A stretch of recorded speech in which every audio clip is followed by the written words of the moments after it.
In front of me is Motorola Razr 30, and today I would like to show you how you can select and delete multiple photos at once. You need to begin by opening Photos app and holding one of your pictures that you wish to get rid of. In my case, this one. Now to select multiple right away, tap on those dots at the top right corners of all of your sections. To exclude some of them, tap on the chosen ones. And to delete the rest, click on Delete at the bottom next to Order Photos.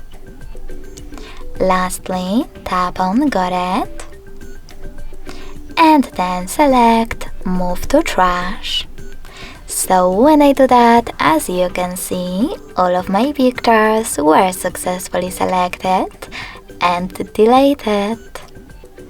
Thanks so much for watching. If you enjoyed this video, don't forget to leave a like, comment and subscribe.